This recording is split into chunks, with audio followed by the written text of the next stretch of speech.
Today, we review what every single college football team is thankful for this Thanksgiving weekend. For instance, Georgia Tech is thankful that they don't have to play any more games.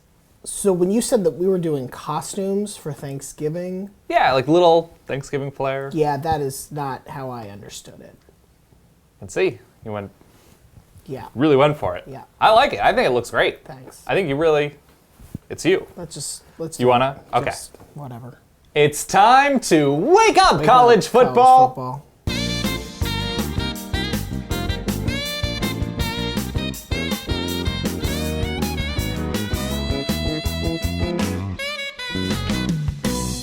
Welcome to the Rivalry Week edition of Wake Up College Football. It is all happening, and everybody is either excellent or just a complete fraud. So let's get into it. Who is your awesome team, your awesome thing of Rivalry Week? Oklahoma just tore apart Oklahoma State bit by bit. Sort of like tossing a turkey carcass to a pack of wild dogs. Very timely.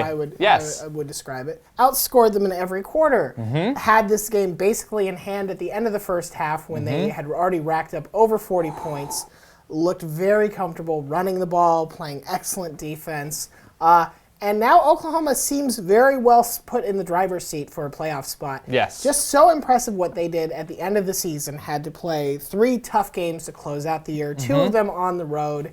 And they finished with 3 wins, in part because they had 9 turnovers forced to only 2. You look great, by the way. Thank you. To only 2 given up by that offense. Yes. They're playing at a very high level right now, and if they continue to do that, I would not be super enthusiastic about playing them. Absolutely not. And remember when we thought that, like, wow, Lincoln Riley hasn't figured out how to use Samaje Perine in the running game. That's not true anymore. Simpler time. Oh, boy. That was a completely simpler time. We all grow and change. It's this fine. is true. Yeah. Let's stay with the running theme because Ohio State and Ezekiel Elliott, a week after correctly proclaiming that he was not given the ball enough. Had some complaints. Was given the ball enough and completely runs over Michigan on the ground. A Michigan defense that does not look at the moment what they looked like a month or 2 ago. Gave up so much on the ground to Ohio State. In the last couple of weeks, they haven't been great on the ground. But Ohio State, the quarterback situation with J.T. Barrett, Braxton Miller getting in there a little bit for design runs, they look like a team that finally got that spark and that fire lit under them. And they look like they looked at the end of last season. Yep. Is it enough at this point? It's a little late. It's a little late, but what they look like now, they can put themselves in a position if weirdness happens to slide into the playoff and is another team that nobody wants to play. Did not help that they were relying on Penn State to beat a good opponent. Do not rely on Penn State fans for will anything. Tell you that's not a thing they do. No. So yes, that's the thing you can expect. What were you not expecting? Whatever the hell is going on with LSU and Les Miles right now. Wow, yeah. Because all for the past 2 weeks or so, the scuttlebutt has been all these high-placed boosters want him out. The athletic department is making moves. They're finding the money to buy him out. It's pretty much a done deal. They already have a new candidate lined up. They lose to Ole Miss. You kind of figure that's the final nail in the coffin.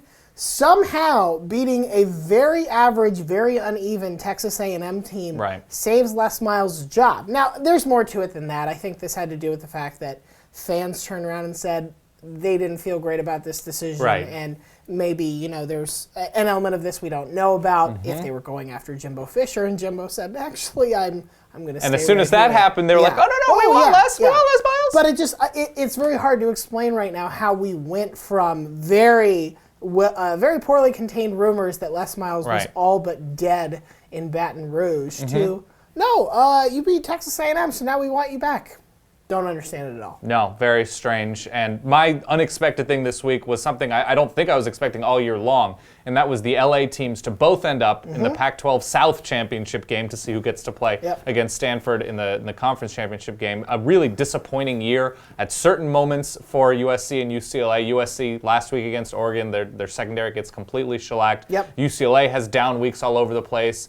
And then USC comes out and looks like the team we've been expecting all season long, all summer long. The secondary looks very good. Biggie Marshall, the true freshman, looks good in coverage against UCLA. They get to Josh Rosen, the true freshman for UCLA. They collapse the UCLA offensive line that's been pretty good. And USC looked like a Pac-12 contender for the first time in a while and will now get a chance to prove it against Stanford. And after all of the drama they've been through this season with Steve Sarkisian and just the injuries that they've had to deal with, could end up in the Rose Bowl. Weird. Didn't see that coming. Very weird, yeah. What means the most now, looking forward with 1 week left before the playoff selection? So it's entirely possible that I made this choice based on the fact that I'm dressed like a dollar store version of Hokey Bird. But we should take note of the fact that Virginia Tech gets that win over Virginia. Not the prettiest game by any means, and that sort of is the story of Virginia Tech's kind of last 2 years at this point. But gets them bowl eligible. Frank Beamer is going to finish with 23 straight years of bowl eligibility. Not insignificant. And you know, this show is often so much about what happened this week and sort of the very short term. It is worthwhile to step back and say what Frank Beamer did, building a team out of basically nothing at Virginia Tech into a consistent contender to the point where down years were, we're just going to kind of a meh bowl. Right. Very impressive. Gonna miss Frank Beamer. Probably the time for him to go. When your best win in the season is NC State, that tells you something. But all the credit to him in the world for what he's done building that program. Yes, the news, of course, came out. It's being reported that Justin Fuente will take over and retain Bud Foster, the defensive coordinator. To me, we'll go to a program that was sort of resurrected out of nothing by another coach, Jim Harbaugh, who we spoke about. Stanford, holding on, dear life. They sort of maintain their playoff range situation. They hold on against Notre Dame, and it wasn't as good as Christian McCaffrey has been both on the ground and as an all-purpose guy. It wasn't him who was leading that charge. Kevin Hogan was hyper accurate. He's the winningest Stanford quarterback of all time. Speaking of like looking at the big picture, he's just hung around for a long time. All right. But he looks great. He completes 80% of his passes. Devin Kajust looked unguardable for Stanford against a really beat up Notre Dame secondary. But if you were going to look at the strength of Notre Dame, it has been the secondary. They haven't been good against the run. They're great against the run against Stanford. And Kevin Hogan has been mostly very good this season, but they haven't been led by that aerial attack. And Stanford puts themselves in position. It looks like David Shaw was going to blow that game with his timeout lack of usage. The clock management was sort of like the smart kid who procrastinates and just says, well, I can write this essay the night before. Yes. It worked out for you, Stanford, but it's not like a great plan. No. Stanford rides the big old stones of their kicker, hitting the big kick at the end of the game, and they move on and keep themselves in the playoff conversation. And Notre Dame, sorry. Yeah. It was fun having you. That might be it for the Irish. And that's it for Wake Up College Football this season. You'll notice the pie that I'm wearing on my head. Remember, the Heisman Trophy happening, like 2 weeks? Super soon. Oh, man. Super soon. So many awesome big guy plays with the ball to review. So keep your eyes peeled to the Heisman Trophy Twitter account. Thanks for watching. Have a good rest of the season.